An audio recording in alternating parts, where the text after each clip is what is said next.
Bacaan liturgi Rabu 23 Maret 2022, hari biasa Pekan Prapaskah ketiga. Peringatan fakultatif Santo Turribius dari Mogrovejo, Uskup. Bacaan dari Kitab Ulangan.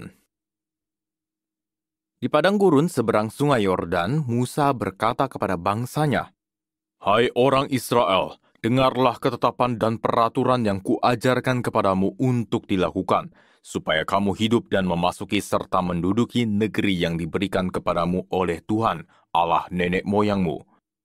Ingatlah, aku telah mengajarkan ketetapan dan peraturan kepadamu, seperti yang diperintahkan kepadaku oleh Tuhan Allahku, supaya kamu melakukan yang demikian di dalam negeri yang akan kamu masuki untuk mendudukinya.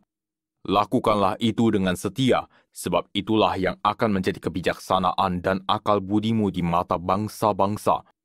Begitu mendengar segala ketetapan ini, mereka akan berkata, 'Memang bangsa yang besar ini adalah umat yang bijaksana dan berakal budi.' Sebab bangsa besar manakah yang mempunyai Allah yang demikian dekat kepadanya, seperti Tuhan Allah kita, setiap kali kita memanggil kepadanya? Dan bangsa besar manakah yang mempunyai ketetapan dan peraturan demikian adil seperti seluruh hukum yang kubentangkan kepadamu pada hari ini? Tetapi waspadalah dan berhati-hatilah supaya jangan engkau melupakan hal-hal yang dilihat oleh matamu sendiri itu, dan supaya jangan semuanya itu hilang dari ingatanmu seumur hidup. Beritahukanlah semuanya itu kepada anak-anakmu dan kepada cucu-cucumu serta cicitmu." Demikianlah sabda Tuhan, syukur kepada Allah. Megahkanlah Tuhan, hai Yerusalem. Megahkanlah Tuhan, hai Yerusalem. Megahkanlah Tuhan, hai Yerusalem. Pujilah Allahmu, hai Sion.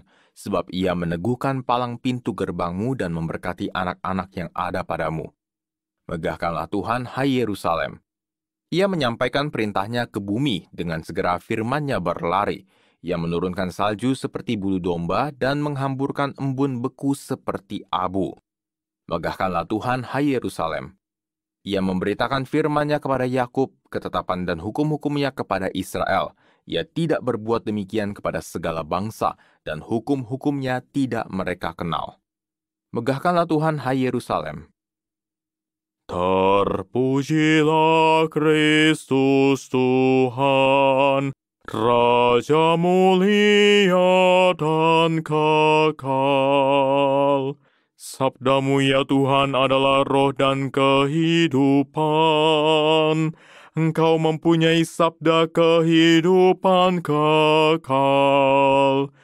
Terpujilah Kristus Tuhan, Raja mulia dan kekal. Inilah Injil suci menurut Matius, dimuliakanlah Tuhan. Dalam khotbah di bukit, Yesus berkata kepada murid-muridnya, "Janganlah kamu menyangka bahwa aku datang untuk meniadakan hukum Taurat atau kitab para nabi. Aku datang bukan untuk meniadakannya, melainkan untuk menggenapinya. Karena aku berkata kepadamu, sungguh selama belum lenyap langit dan bumi ini, satu iota atau satu titik pun tidak akan ditiadakan dari hukum Taurat sebelum semuanya terjadi. Karena itu siapa yang meniadakan salah satu perintah Taurat sekalipun yang paling kecil dan mengajarkannya demikian kepada orang lain, ia akan menduduki tempat-tempat yang paling rendah di dalam kerajaan surga. Tetapi siapa yang melakukan dan mengajarkan segala perintah Taurat, ia akan menduduki tempat yang tinggi di dalam kerajaan surga." Demikianlah sabda Tuhan, terpujilah Kristus.